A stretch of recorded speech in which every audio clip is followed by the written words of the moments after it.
12ஆம் வகுப்பு பொதுத் தேர்வு முடிவுகள் வெளியாகி இருக்கு. +2 பொதுத் தேர்வு மார்ச் 3ஆம் தேதி தொடங்கி 25ஆம் தேதி முடிவடைந்தது. ஒரு வருஷமா ராப்பகலா கண் முழிச்சு கஷ்டப்பட்டு படிச்ச மாணவர்களுக்கு இன்னைக்கு அவங்களுடைய உழைப்பை அறுவடை செய்யற நாளா தமிழ்நாடு முழுக்க +2 ரிசல்ட் வந்திருக்கு.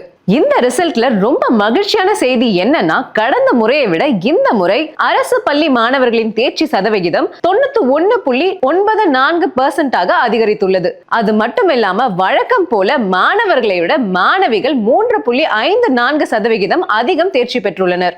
மொத்தம் தேர்வு எழுதியவர்கள் 7.92 லட்சம் பேர். இதில் தேர்ச்சி பெற்றவர்கள் 7.53 லட்சம் பேர். அதே போல மாணவியர்கள் 4.54 லட்சம் பேரும் மாணவர்கள் 3.57 லட்சம் பேரும் தேர்ச்சி பெற்றுள்ளனர். தமிழ்நாட்டிலேயே 98.82% பெற்று அரியலூர் மாவட்டம் முதலிடத்தை பெற்றுள்ளது. விவசாயம், வேலை வாய்ப்பு, கல்வித்தரம் ஆகியவற்றில் பின்தங்கி இருக்கும் அரியலூர் மாவட்டம் இந்த முறை 12ஆம் வகுப்பு பொதுத் தேர்வில் முதலிடம் பெற்று அசத்தியுள்ளது. ஈரோடு மாவட்டம் 97.98% பெற்று 2ஆம் இடத்தையும், திருப்பூர் மாவட்டம் 97.53% பெற்று 3ஆம் இடத்தையும் பிடித்துள்ளது.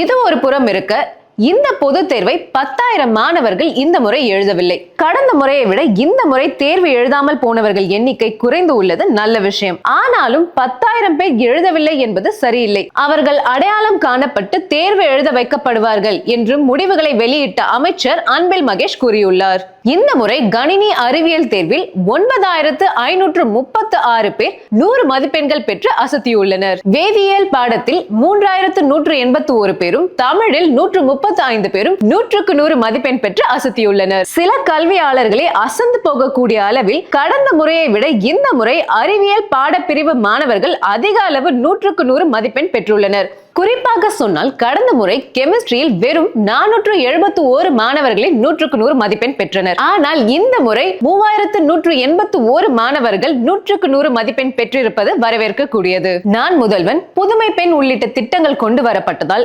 கல்லூரியை நோக்கி வரக்கூடிய மாணவர்களின் எண்ணிக்கை அதிகரித்துள்ளது. அதனுடைய வெளிப்பாடுதான் அரசு மாணவர்களின் தேர்ச்சி சதவிகிதம் அதிகரிப்பு. அந்த வகையில முன்னணி கல்வியாளர்களே வியந்து பாராட்டக்கூடிய அளவிற்கு செயல்பட்டிருக்கு நம்ம தமிழ்நாடு பள்ளி கல்வித்துறை.